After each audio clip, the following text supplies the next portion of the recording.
When life gets unpredictable, or when reality hurts a little too much, human beings have a highly effective defense mechanism.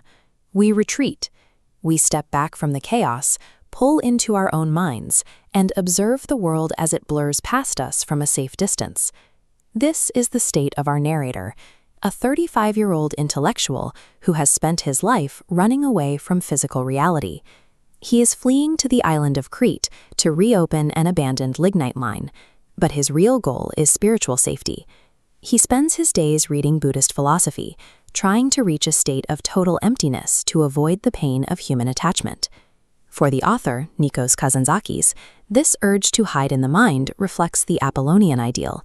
It is the soul's deep desire for logic, order, and intellectual detachment from the messy reality of the flesh. In this framework, the library is a fortress. However, choosing the safety of abstract thought over the risk of experience results in a massive denial of the human condition. That fortress shatters on a rainy morning at the Piraeus harbor. The narrator is sitting in a cafe reading Dante when a stranger walks up and demands to be seen. The stranger is Alexis Zorba. He is 60 years old, a Macedonian miner, a chef, and a passionate player of the santuri, a hammered stringed instrument he carries everywhere. Without hesitation, Zorba appoints himself the narrator's foreman. Zorba rejects quiet reflection. He devours his environment. He tells the narrator that to actually live, a man has to undo his belt and look for trouble. The narrator operates as a machine of logic. Zorba is a creature of instinct.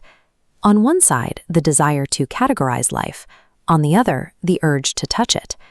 Everything the narrator has spent his years trying to avoid is standing right in front of him, embodied in a single, loud, hungry man. The two men traveled to the Cretan mountains to mine lignite, a type of low-grade brown coal. Their approaches to existence clash immediately. The narrator sits inside his hut, agonizing over a manuscript about asceticism. Outside, Zorba exhausts his body working the mine, then spends his evenings actively romancing Madame Hortense, an aging French hotel owner. Zorba operates in the immediate present. If he is eating, he only tastes the food. If he is kissing a woman, the rest of the universe ceases to exist.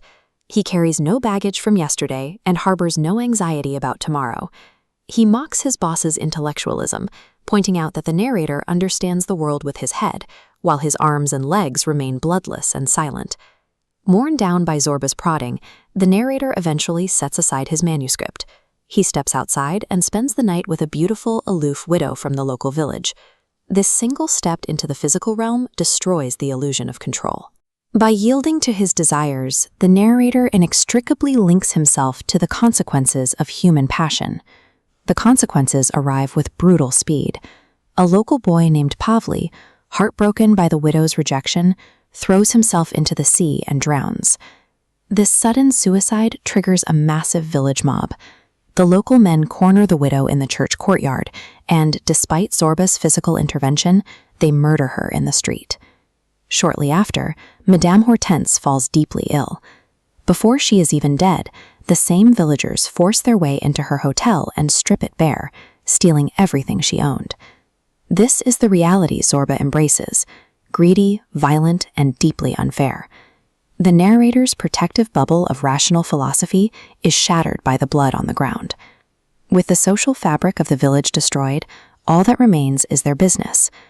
Zorba has constructed a massive, ambitious overhead cable railway to move timber down the mountain. During the grand inauguration, the entire system fails. The timber splinter, the supports buckle, and the massive wooden structure collapses into a heap of wreckage. The destruction is complete. The investment is gone, and the inheritance is wiped out. Both men are left financially ruined. Stripped of his wealth, his intellectual armor, and his illusion of control, the narrator finally reaches rock bottom. Yet standing in the wreckage of his life, the narrator experiences a paradox. He doesn't feel despair. He feels a profound sense of existential liberation. He turns to Zorba and asks the old man for a single lesson: teach me to dance. The dance pulls these two worlds together. The intellect finds its pulse, and the body finds its rhythm. They have reached a state of sacred awe, the point where the observer and the actor become one. The author Kazantzakis called this the Cretan glance. It is the ability to look directly at the tragic reality of human existence and respond with joyful, creative defiance. It was the worldview that anchored the author's own life.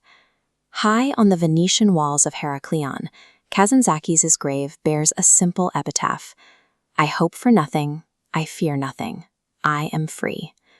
Freedom is found by engaging with life's chaos rather than escaping it.